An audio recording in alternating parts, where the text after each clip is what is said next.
La date fatidique du Brexit se rapproche inexorablement. Un Conseil européen de la dernière chance se tiendra jeudi à Bruxelles. Et parmi les conséquences d'une sortie sans accord, il y a le sort des élus municipaux britanniques, ici en France. Vous le savez, depuis le traité de Maastricht, les ressortissants d'un pays de l'Union européenne peuvent briguer ce mandat local. Et ces hommes et ces femmes, aujourd'hui, sont démunis. Lucas Ajdela et Pascal Marcelin. Connie est une élue de proximité. Good morning, France. Ce jour-là, elle rend visite à la gérante d'une maison d'hôtes. Tout commence par une tasse de thé. Thank you. La veille, une cliente a dû être transportée à l'hôpital. Frances ne parle pas français. Elle a donc appelé sa conseillère municipale à la rescousse. À chaque fois qu'on l'appelle, elle est toujours là pour aider. Téléphoner aux urgences quand on ne comprend pas, c'est pas indiqué, parce qu'eux, ils ne comprennent pas non plus au 15. Saint-Colomb de Lauzun, petite enclave britannique dans le Lot-et-Garonne. Sur 500 habitants, 70 ressortissants du Royaume-Uni. Et à part la dame qui habite là, tout le reste, c'est des Anglais. Arrivée il y a 35 ans, Connie conduit toujours le volant à droite. Mais difficile d'être plus intégrée qu'elle dans la vie de son village. Ça va, ça va.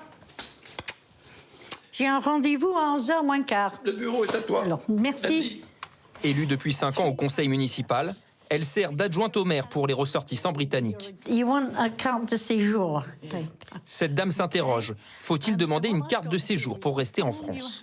Je ne pense pas qu'ils vous donneront un rendez-vous avant d'en savoir plus sur le Brexit. Ils vont sûrement attendre d'y voir plus clair et de savoir combien de temps la situation va durer.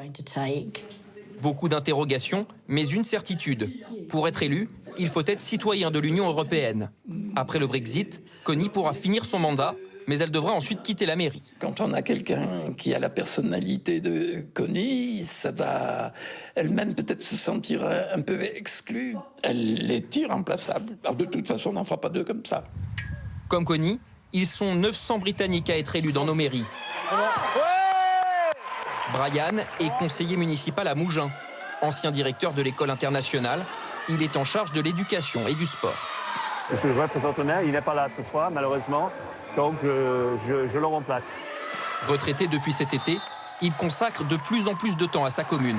Un investissement presque bénévole, son indemnité d'élu, un peu moins de 100 € par mois. Fred. Ici aussi, Super, on redoute son départ. Merci. À toi. Super, ouais. Non, il sera toujours invité du président, il n'y a aucun problème. Mais ça serait quand même franchement dommage. Pas question de jeter l'éponge. Brian est mouginois pour toujours. Ça va, ça va? Ça fait longtemps. Ouais. Tu vas bien? Super. Il y a un an, il a fait une demande de naturalisation. Personne n'imagine qu'elle soit refusée. Il est français. Ça fait 35 ans qu'il est ici. Il connaît tout sur Mougins. Il fait partie de la ville. Les meubles. Un monument, ouais. C'est un monument ici.